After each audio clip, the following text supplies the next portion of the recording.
Quarta parte.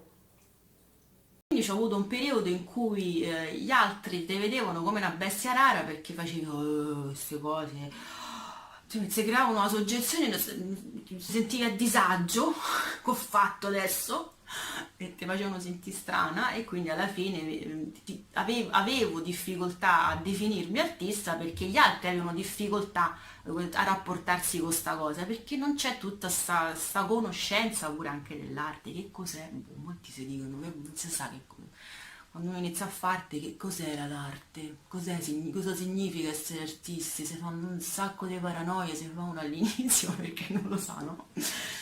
È semplice, cioè un messaggio e volontariamente fai cultura, ecco, diciamo così, che porti, che senti al di dentro da portare e così via. Poi c'è sta anche chi, dico questo e basta, ci sta anche chi fa il finto artista.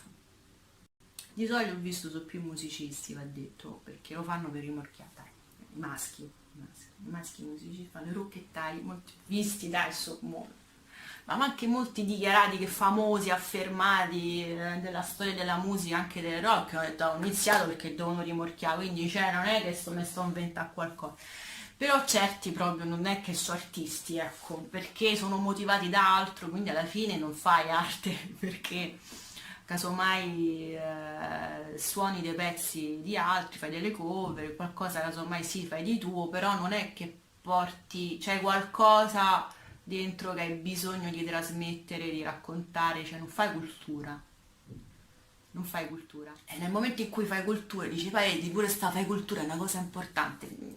È ciò che coltivi, un messaggio che coltivi, ok? Tu puoi avere una cultura su tante cose.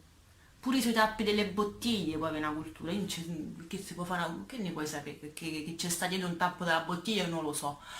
Uno potrebbe averci una cultura su tante cose, quindi si può fare cultura su tante, cioè gli argomenti possono essere tantissimi.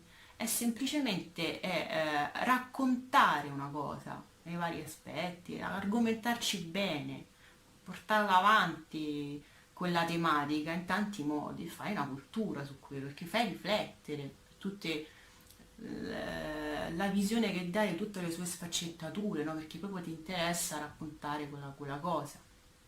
Questa cosa culturale, questo. Semplice.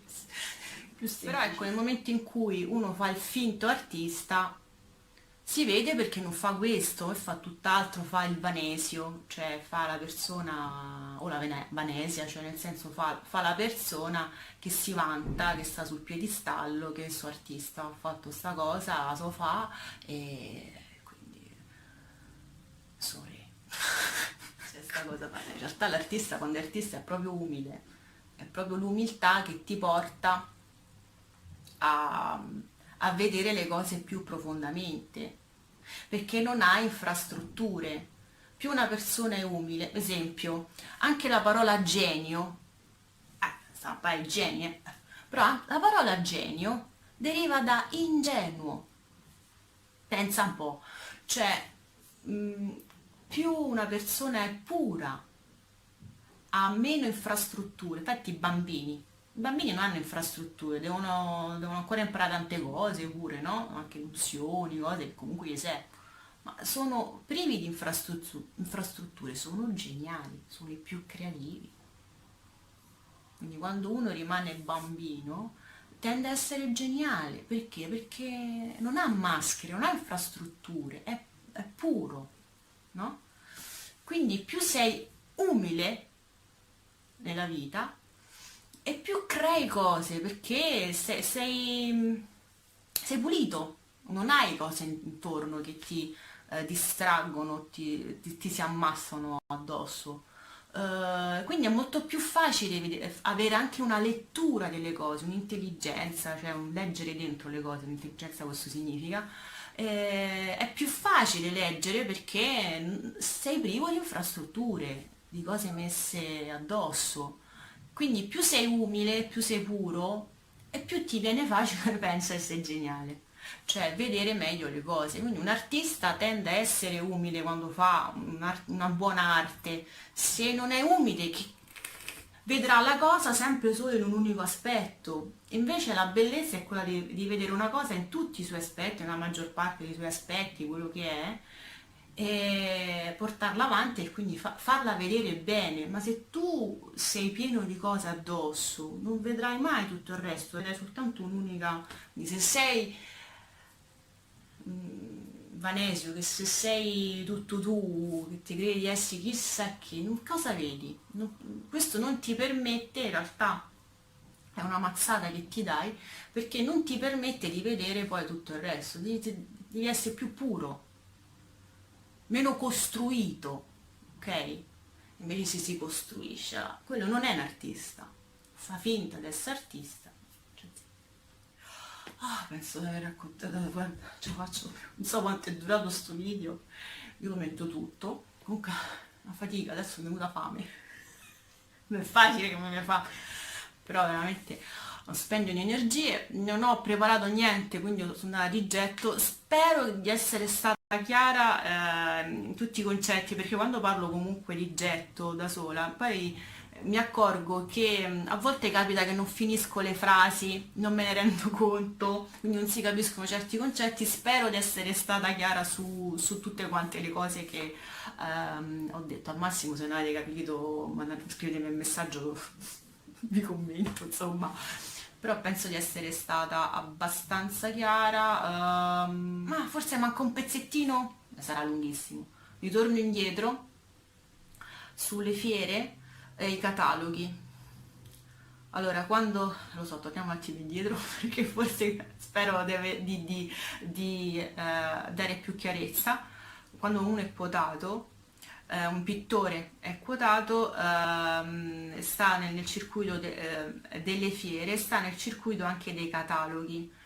Di solito te lo fa il gallerista sto lavoro, un po' difficile riesce a farlo da solo, perché nei cataloghi d'arte sono quei cataloghi che vengono distribuiti dalla galleria, perché già stai in un ambiente d'élite lì, capito? Dalla galleria vengono distribuiti a quelli che sono i collezionisti o i mercanti d'arte, quello che sia.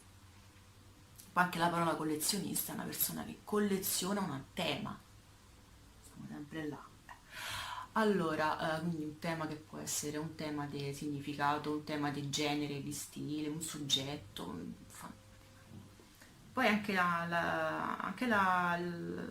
valore dell'artista può anche essere legato, ma a volte, spesso insomma succede, è legato anche al valore del collezionista che sta su questa collezione, questo artista sta da questo collezionista, che secondo me sono delle persone che hanno una grande cultura, quindi hanno delle collezioni di varie tematiche, varie cose, e quindi se l'artista è nella collezione di certi collezionisti importanti, anche questo influisce nel famoso pedigree, però ecco, soltanto chi sta in quell'ambiente, perché altrimenti è un po' difficile.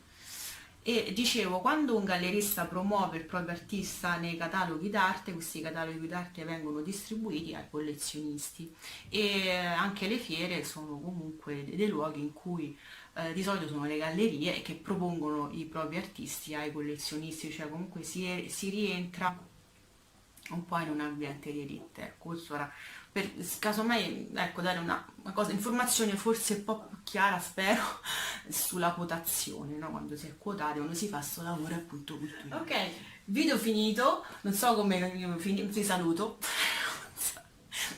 Sì, arrivederci e grazie. E alla prossima, vi saluti, io proprio sono il mio forte.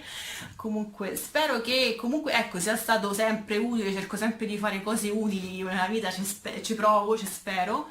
Spero che questo video sia stato utile, che vi abbia chiarito dei dubbi che avevate, comunque penso che sia lunghissimo. Vi ringrazio per l'attenzione. Cercherò la prossima volta di essere un po' più sintetica.